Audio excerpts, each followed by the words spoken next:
Okay, now you should have the VR view out of one lens of the headset. Let me just adjust my seat position here, a little bit closer to the front. And check the controls are working. This is the Nieuport 17. I bought it some time ago, but until I got this Beta 7 update downloaded, I couldn't get it to fly at all. It didn't have enough rudder. If I gave it any throttle at all, it would suddenly just start turning in circles to the left, no matter how much right rudder I applied, no matter whether I had the stick back or forward or whatever. But I downloaded this Beta 7 and I thought I'd give it another try, and suddenly, holy moly, it works. So let's just release the park brake. Give her some goose.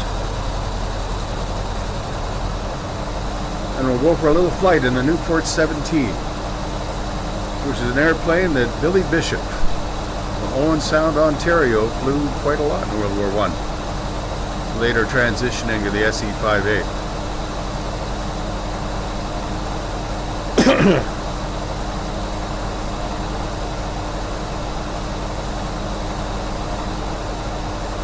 So here we are, taking off from Meigs Field in Chicago.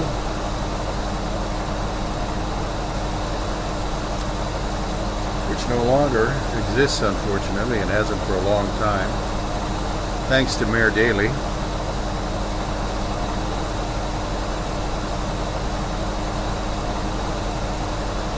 I've got most of the graphics set to high, a couple to medium, clouds are set to low.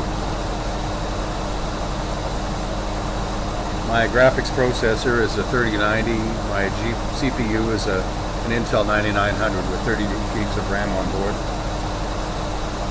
And I'm flying with a combination of Sci-Tech throttle prop and mix control and a VKB gunfighter joystick, which is about the same size as the joystick I used to have in my Lusco, which makes it quite nice, I think. It makes it fly more realistically, although I am going to want to put heavier springs in. Now, to get to 37 frames per second over Chicago, I had to set the graphics level down quite a bit for the Pimax. If I set it at 100% and run 100% in Steam, I'll have 9 frames per second.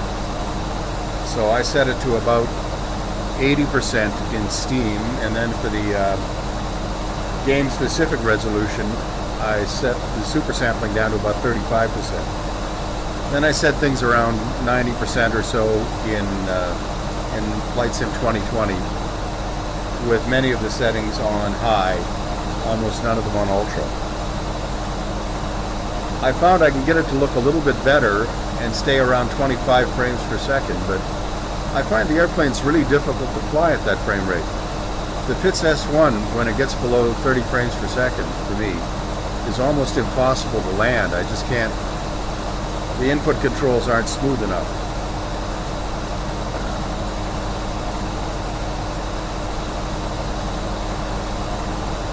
But I think this setting is a pretty good compromise.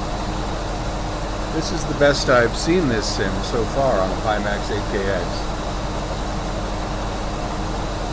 So I have some hope that eventually they'll get it figured out even better. Maybe when Steam and Pimax both move to openXR from OpenVR. But anyway, the airplanes fly pretty nice. I don't know if they fly perfectly. I've never flown a Nieuport 17, but it has about as much torque as I'd expect a 100-horse engine to have, even with massive cylinders rotating. But it's awfully easy to trim, so I don't know. And there is no trim in these World War I fighters, except for the SE-5A had a trimmable elevator. The whole plane would trim up and down. Whole elevator stabilizer, the horizontal stab.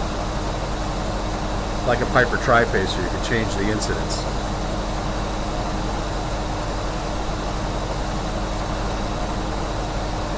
It's kind of pretty though, isn't it? I'm flying with just a thumb and finger on the stick.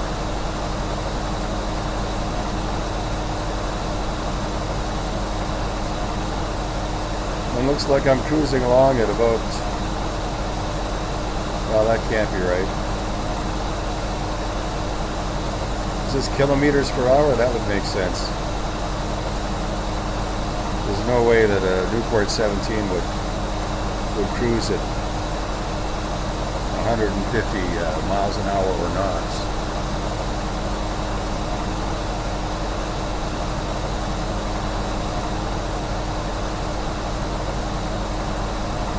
The scenery does look a little bit shimmery, but it's not bad. And I think it's a good trade-off to get that 35, 36 frames per second. For me, now the game is playable.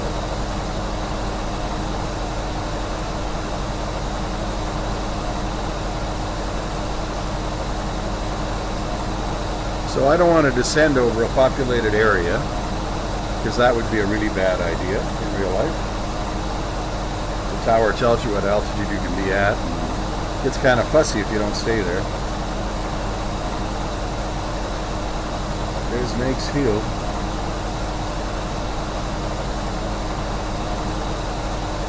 We'll do a midfield cross to the right, and then do a right downwind to land.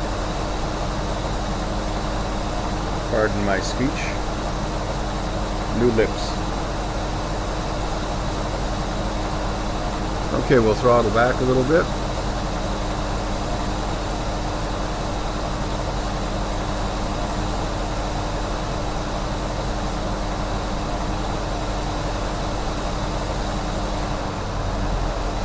Mix has almost no effect until you pull it right back, and then the engine dies. But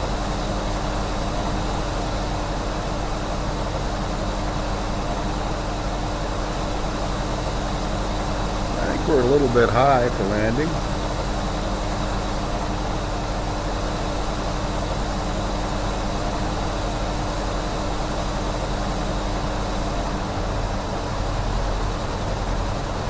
A little bit of lag there between adjusting the throttle and hearing the RPMs drop. Again, I don't know if that's normal for a rotary engine.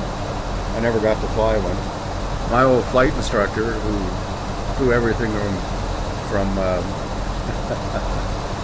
fly everything from a bathtub to a B-17. Actually, he never flew a B-17, but he did fly a Lancaster. And he got to fly a Nieuport 17 one time. He said it was pretty tricky by modern day standards. And this one really isn't. It flies kind of like an ultralight. But again, I don't know. I don't know how you could model all that torque. And I can't tell you what's realistic or what isn't in an actual rotary engine.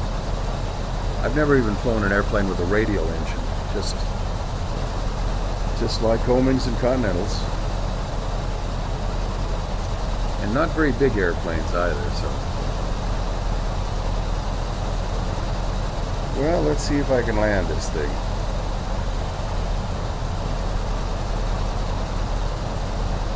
We're a little bit high, but I'm not exactly sure how high.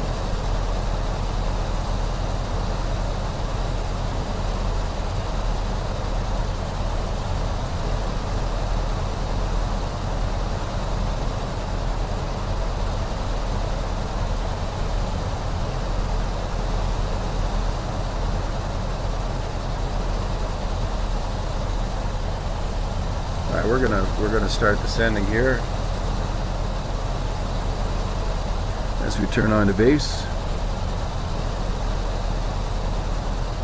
This is my second attempt at landing.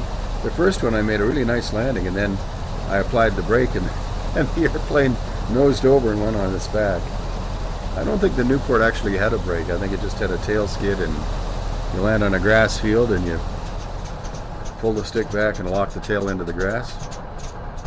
I don't want that thing to die on me. And I don't think you'd throttle back either. You'd use what they call a blip switch, which just cut fuel off to the engine momentarily. But again, what do I know? I'm just an old fat man in a cruel world trying to enjoy a flight simulator. And I got to lose some altitude here.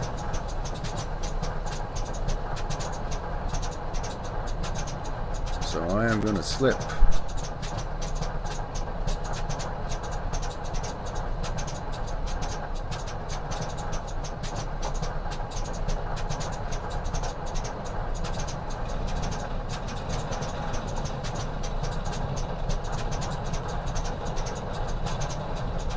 Normally I just go around again, but let's see if I can slip her right down here without stalling.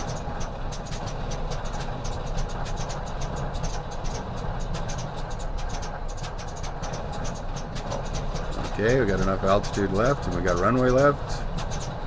Get the nose straight, keep it straight.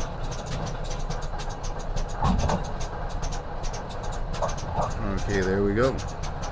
Now I'll just keep on the rudder pedals and tap the brake. Lock the stick back. Just keep tapping that brake. And let's cut the engine as we turn off the runway.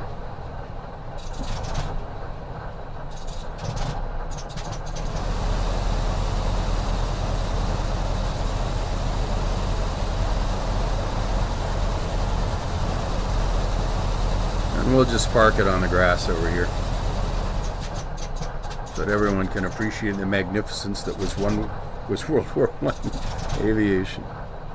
Okay, that's the Nieuport 17 in Flight Sim 2020 with update 7.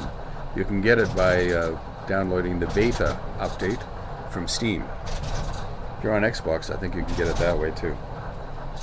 Anyway, it's a lot of fun, and I think they're finally getting a handle on how to get a better frame rate in VR. Either Asobo is, or maybe I am. To my mind, it still looks a little shimmery, and landing on a grass strip surrounded by grass fields might be tricky. But then that's tricky in real life too. Anyway, Flight Sim 2020 and the Nieuport 17. Hope you enjoyed the video. Thanks for watching.